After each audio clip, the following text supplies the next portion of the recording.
Salam, perkenalkan nama saya Miguel Immanuel Lilong dari Prodi PGSD kelas D semester 1.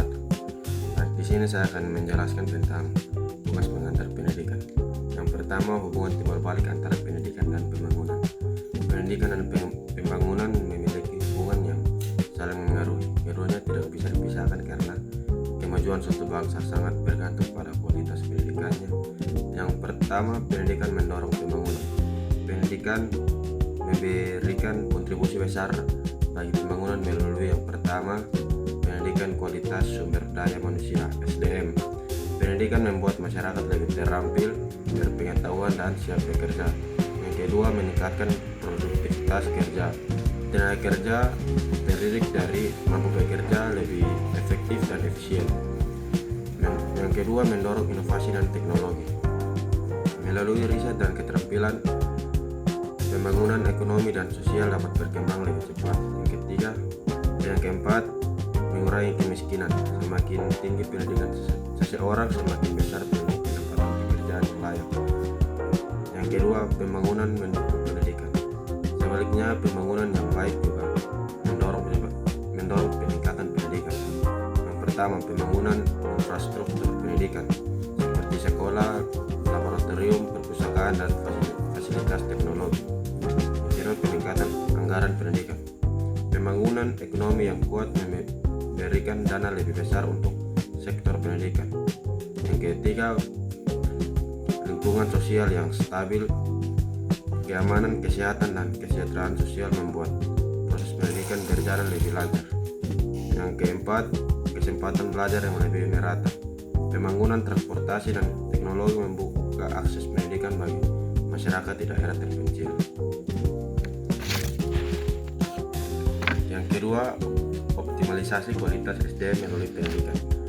Optimalisasi kualitas SDM berartinya upaya meningkatkan keamanan, keterampilan, pengetahuan, dan karakter manusia agar mampu berperan secara efektif dalam pembangunan pendidikan menjadi faktor paling penting dalam proses ini.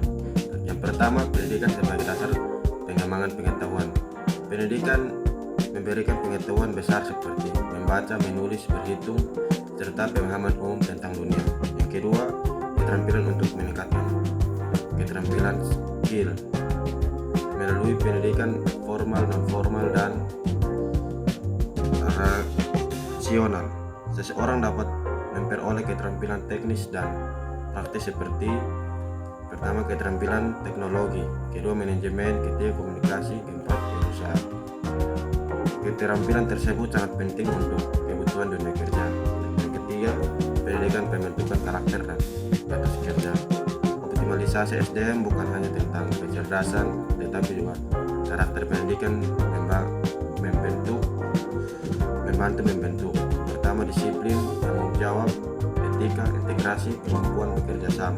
Karakter kuat membuat SDM lebih produktif dan dapat dipercaya.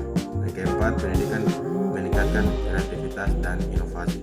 Lingkungan pendidikan yang baik mendorong siswa untuk berpikir kritis, memecahkan masalah, dan berinovasi. Sumber daya manusia yang inovatif adalah kunci kemajuan industri dan pembangunan nasional. Yang kelima, pendidikan untuk mengurangi kemiskinan. SDM terdidik memiliki peluang kerja lebih baik dengan meningkatkan pendapatan. Pendidikan membantu mengurangi kemiskinan dan memperbaiki kualitas kehidupan. Yang keenam, pendidikan sebagai investasi jangka panjang. Pendidikan adalah investasi, bukan beban. Semakin tinggi kualitas pendidikan suatu negara, semakin baik pula kualitas tenaga kerjanya. Hal ini mendorong pertama, pertumbuhan ekonomi, daya saing global, peningkatan kesejahteraan masyarakat. Yang ketujuh, pendidikan menyesuaikan SDM dengan perkembangan teknologi. Di era digital, pendidikan membantu SDM lebih siap menghadapi perubahan seperti digitalis, otomasi, dan artificial intelligence. Pendidikan teknologi dan literasi digital menjadi sangat penting. Baik. Yang ketiga, materi ketiga, tantangan dan strategi pembangunan di era modern. Yang pertama, perkembangan teknologi yang sangat cepat. Teknologi berubah yaitu cepat sehingga sekolah dan guru saling tertinggal. Yang kedua, kedua, tidak semua guru mampu menguasai teknologi digital. Ketiga, banyak sekolah terutama di daerah belum memiliki fasilitas memadai.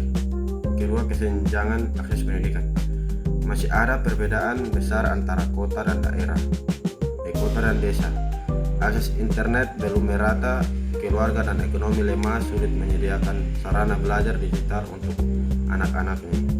Yang ketiga, kualitas guru yang belum merata. Kompetensi guru berbeda, masih kurang pelatihan tantangan metode pembelajaran modern. Belum administrasi yang tinggi membuat guru jadi tidak fokus mengajar. Yang keempat, relevansi kurikulum dengan dunia kerja. Banyak materi sekolah yang belum sesuai kebutuhan industri. Pendidikan vokasi masih tertinggal dalam menyediakan praktis lapangan. Kelima, tantangan karakter dan moral di era digital. Pertama, mudah akses informasi membuat siswa rentan hoax, cyberbullying dan pengaruh negatif. Kedua, kurangnya pendampingan karakter dalam keluarga dan sekolah. Yang keenam, ketimpangan infrastruktur. Fasilitas belajar, laboratorium, perpustakaan, komputer belum merata. Sekolah di daerah terpencil masih kekurangan guru dan sarana fisik. Yang B, strategi pembangunan di era modern. Yang pertama, digital pendidikan. Penggunaan learning, manajemen, sistem RMS dan platform digital. Kedua, pembelajaran hybrid, kombinasi tatap muka dan online. Ketiga, menyediakan perangkat dan internet murah bagi siswa kurang mampu. Yang kedua, peningkatan kompetensi guru. Pertama, pelatihan teknologi digital secara berkala. Yang kedua, pelatihan metode pembelajaran aktif. Yang ketiga, mengurangi beban administrasi guru melalui sistem digital. Yang ketiga, penguatan kurikulum berbasis keterampilan abad 21. Fokus pada 4C, critical thinking, communication, collaboration, dan creativity.